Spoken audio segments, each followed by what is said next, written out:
नमस्कार दोस्तों, आप देख रहे हैं युग चरण। आइए जानते हैं 6 दिसंबर की ताज़ा और बड़ी खबरें। आज की पहली खबर है कि फडणवीस तीसरी बार महाराष्ट्र के मुख्यमंत्री। महाराष्ट्र चुनाव रिजल्ट के 13 दिन बाद नई सरकार बन गई है। देवेंद्र फडणवीस ने 10 साल में तीसरी बार मुख्यमंत्री पद की शपथ ली। ऐसा करने वाले वह भाजपा के पहले नेता हैं। शपथ के बाद वे पीएम मोदी के पास गए और अभिनंदन किया। फडणवीस के बाद पूर्व मुख्यमंत्री एकनाथ शिंदे ने डिप्टी सीएम पद की शपथ ली। शपथ से पहले उन्होंने बाला साहेब ठाकरे और आनंद दिघे का नाम लिया। प्रधानमंत्री मोदी और अमित शाह को धन्यवाद दिया। वे राज्य के दूसरे नेता हैं जो सीएम के बाद डिप्टी सीएम बने।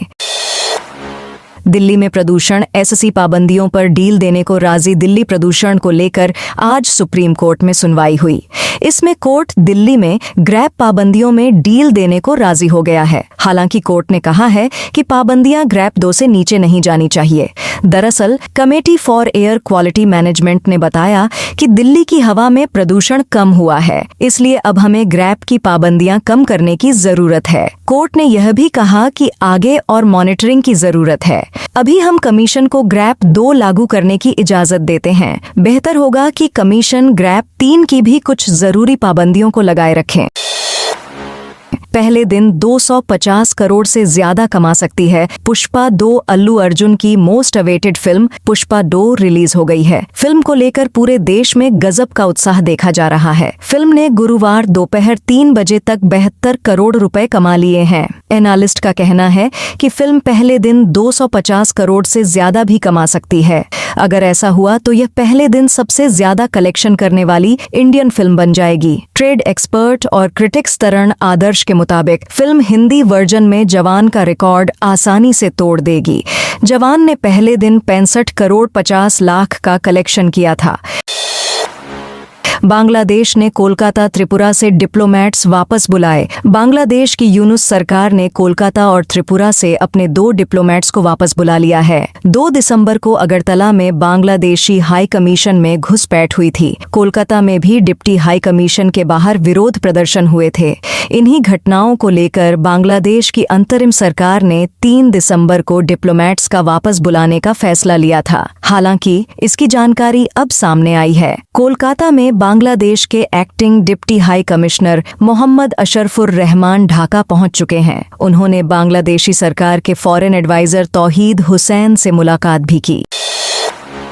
सिंगापुर में बुजुर्ग आबादी बढ़ी, लेबर पावर घटा। दुनिया भर में कई देश लो फर्टिलिटी रेट से जूझ रहे हैं। सिंगापुर में तो फर्टिलिटी रेट 0.97 पर पहुंच गया है, जो जनसंख्या संतुलन बनाए रखने के लिए जरूरी 2.1 के फर्टिलिटी रेट से काफी कम है। एलन मस्क ने इसे लेकर ट्वीट करते हुए कहा कि सिंगापुर खत्म हो रहा है। न्यूज़वीक के मुताबिक सिंगापुर में बढ़ती बुजुर्ग आबादी, घटते श्रमिक और कम होते लेबर पावर की वजह से फैक्ट्रियों से लेकर फूड डिस्ट्रीब्यूशन तक में रोबोट का इस्तेमाल किया जा रहा है। 2030 तक सिंगापुर की 25% आबादी की उम्र 65 साल से ज्यादा होगी।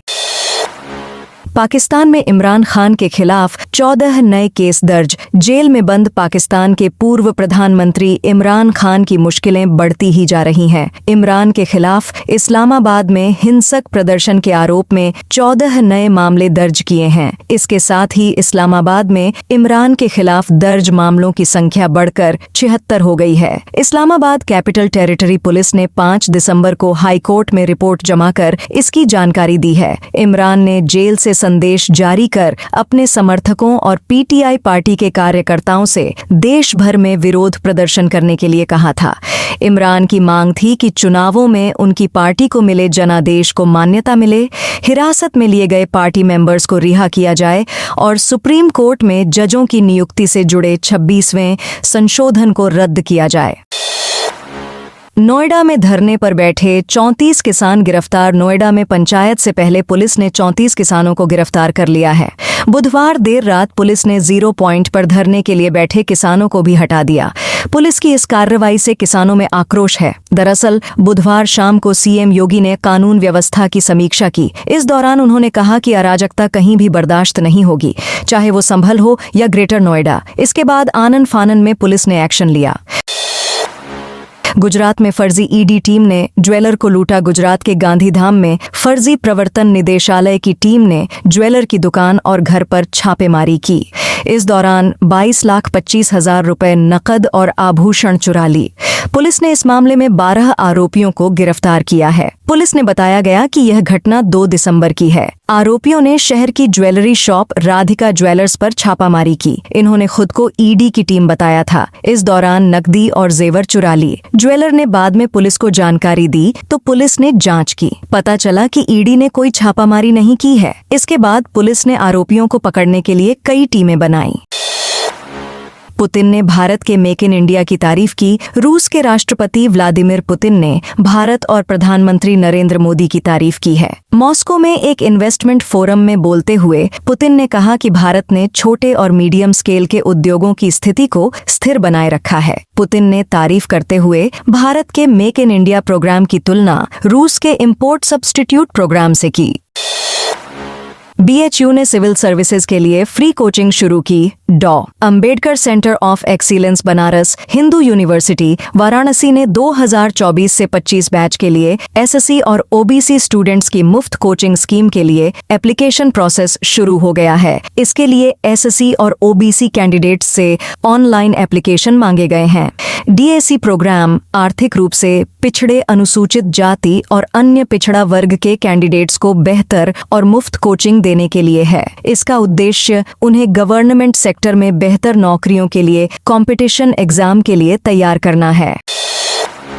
सर्वे कनाडा में भारत को पसंद करने वाले घट्टे भारत और कनाडा के बीच हरदीप सिंह निज्जर की हत्या के बाद से जारी तल्खी का असर आम कनाडाई की सोच पर भी पड़ा है। यही वजह है कि कनाडा में भारत को पसंद करने वालों की तादाद साल 2020 के 85% मुकाबले आधी रह गई है। एंगस रीड इंस्टीट्यूट और Asia Pacific foundation of Canada के सर्वे के मुताबिक आज के वक्त कनाडा में सिर्फ 26% लोग ही भारत के लिए पॉजिटिव नजरिया रखते हैं। सर्वे में 39% कनाडाई ने माना कि जब तक जस्टिन ट्रूडो कनाडा के प्रधानमंत्री हैं, तब तक भारत के साथ रिश्तों में सुधार नहीं होगा। 34% लोग प्रधानमंत्री नरेंद्र मोदी के बारे में भी यही सोचते हैं।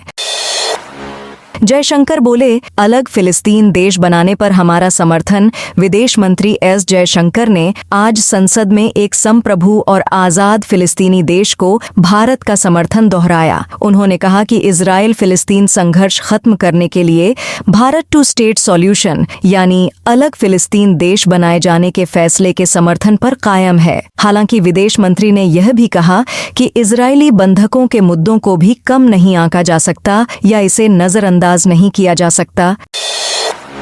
चांदी 1,185 रुपए बढ़कर 91,210 रुपए प्रति किलो पर पहुंच गई। इससे पहले चांदी 9,25,000 रुपए पर थी। वहीं 23 अक्टूबर को चांदी ने 99,151 रुपए का और 30 अक्टूबर को सोने ने 99,681 रुपए का ऑल टाइम हाई बनाया था। दोस्तों, यह थी आज की बड़ी खबरें। आपने अभी तक युगचरण को सब्सक्राइब नहीं किया तो कर ले। आप इस वीडियो को कहां से देख रहे हैं कमेंट करके बताइए। साथ ही डेली अपडेट के लिए युगचरण चैनल को सब्सक्राइब कर ले।